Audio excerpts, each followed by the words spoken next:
Okay. when I was a kid. So if I was given the opportunity, I'd love to do that. You know, it's time for adventure. It's time to see Right. what I can do and not. Okay, that's not a common answer, especially if you're a first timer. Action right away. That's what you want. You asked me. Okay, yeah. Okay, so I'm sure our directors and producers are all ears right now. Now we go to Sir Bernie Franco of PEP. Sir Bernie. Hi, Atisa. Congratulations. Thank you. Yeah, my first question, you excelled in the pageant stage, no? Do you think you can carry over that or bring that success to showbiz stage? Hopefully, I know that I'm gonna carry the same values I had when I was competing internationally. So I'll bring hard work and dedication, and hopefully that's enough recipe for success in showbiz. Yeah. We saw how with the preparations you did for Miss Universe, no? Ikaw, pagdating sa showbiz, how prepared are you this Oh time? my God, zero preparation.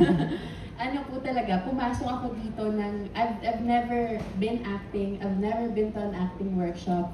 I don't know what I'm getting myself into, but it's honestly a surprise that I'm excited to see. Okay. Yeah. Happy International Women's Month. I'll give a Miss Universe question. Women today are being objectified and being sexualized when it comes to social media and even in politics. No, because you are the advocate of women empowerment, we can see that. So, what's your take on that? I think it's a deeply concerning issue that up until now, women are treated as objects. It's pervasive in our society, sadly, even with the recent news happening.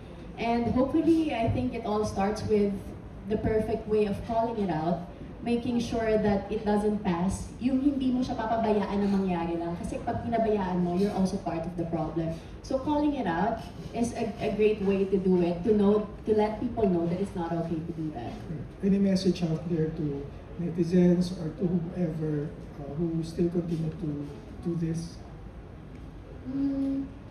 I'm sure anyone who says anything, you have feelings, and knowing that, just put yourself in the situation, kapag ikaw yung sinabihan, how would you feel? I think it's not okay to make people feel a certain way, especially with the protection of online. You think that the person reading it is not a person anymore, but sadly, they are people, they have feelings, and they have lives. And sometimes the things you say actually affects their lives, so please be careful what you say online. Well said, Atisa. Thank you. Thank you, Sir Bernie. You know what? This feels like a closed door / preliminary interview now. Usually for a pageant, but this time before you dive into show business. All right. Next we have Sir Romel Gonzalez of PEP and Hataw Tabloid. Yes, first congratulations, Atisa. My first question is, what is the most important lesson you have learned in joining Miss Universe? Beauty queen. I have learned a lot of lessons, but I think the most important lesson out there is you can pour everything into something, and that doesn't automatically result to success or winning.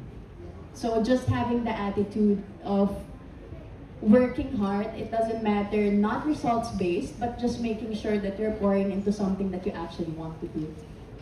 Yes, thank you. And for my second question, since magiging artista ka na, di ba? Who is your dream leading man and why? Mahirap. Pwede po ba yung leading man na mas matangkad ako? Or dapat mas matangkad? Kahit sino, kasi yung pinakagusto mo. Ako, I've seen before, I used to watch Eat Bulaga, and my crush before, there was a segment there, is Alden Richards. So my dream leading man is Alden Richards. Can you at least briefly describe how you look at Alden and bakit siya ang choice mo? He has a maamo face. A face that looks like he's very kind. Thank you and congratulations. Thank you, Sir Romel. Miss Tracy is reacting here on the sidelines. We can make that happen immediately because that's under one house. Okay, the house of Tracy. All right. Dapat ba zoom mo? Thanks, Tracy. Ganyan, di ba? Ganyan.